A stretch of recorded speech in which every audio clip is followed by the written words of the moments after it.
ang ikalawang aklat ng propeta, Esdras na anak ni Sarayas, anak ni Azarias, anak ni Helkias, anak ni Sadok, anak ni Akitob, anak ni Akias, anak ni Fines, anak ni Heli, anak ni Amarias, anak ni Azei, anak ni Marimot, anak ni Arna, anak ni Osias, anak ni Burit, anak ni Abisei, anak ni Fines, anak ni Eleazar.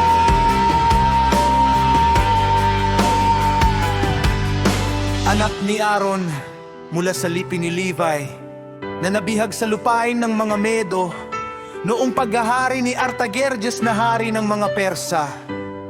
At ang salita ng Alahaya, Yahweh ay dumating sa akin na nagsasabi, humayo ka at ipakita mo sa aking bayan ang kanilang mga kasalanan, at sa kanilang mga anak ang kanilang kasamaan na kanilang ginawa laban sa akin, upang kanilang masabi sa mga anak ng kanilang mga anak.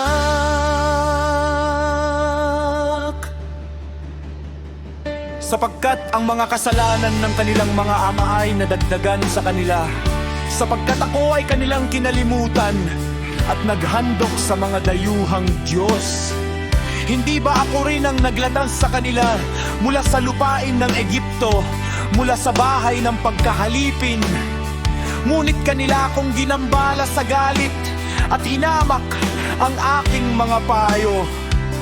Bunutin mo nga ang buhok ng iyong ulo at ihagis mo ang lahat ng kasamaan sa kanila, sapagkat sila'y hindi naging masunurin sa aking kautusan, kundi isang mapanghimagsik na bayan.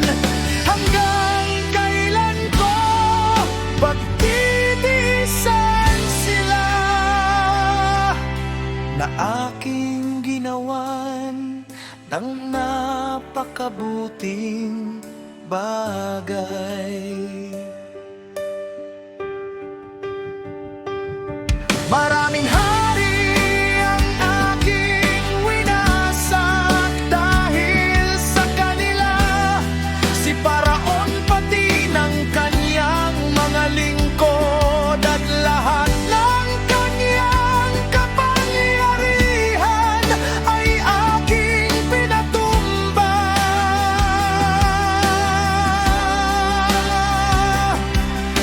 Lahat ng mga bansa ay aking winasak sa harap nila, at sa silanganan ay aking pinalayas ang mga tao ng dalawang lalawigan, maging ng Tiro at Sidon, at pinatay ang lahat ng kanilang mga kaaway.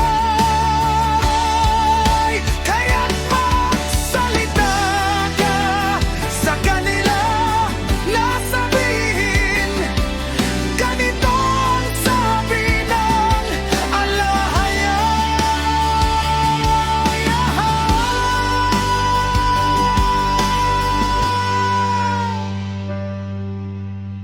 Pinatnubayan ko kayo sa dagat, at sa pasimula ay binigyan ko kayo ng malawak at ligtas na daanan.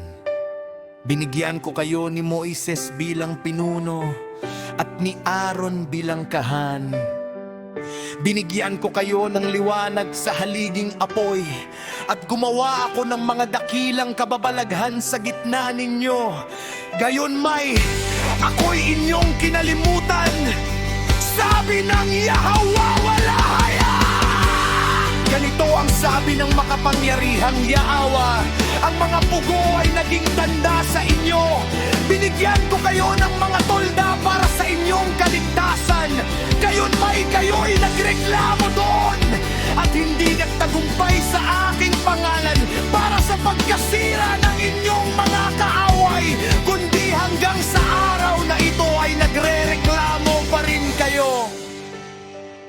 Nasaan na ang mga pakinabang na aking ginawa para sa inyo? Nang kayo'y nagutom at nauuhaw sa ilang, hindi ba kayo dumalangin sa akin na nagsasabi, bakit mo kami dinala sa ilang na ito upang patayin kami? Mas mabuti pa sa amin na maglingkod sa mga Ehipsyo kaysa mamatay sa ilang na ito.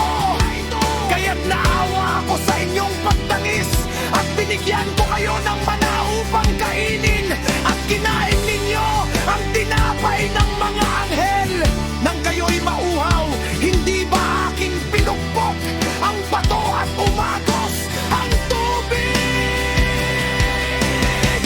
Hanggang sa inyong kasaganaan, dahil sa init, tinakpan ko kayo ng mga dahon ng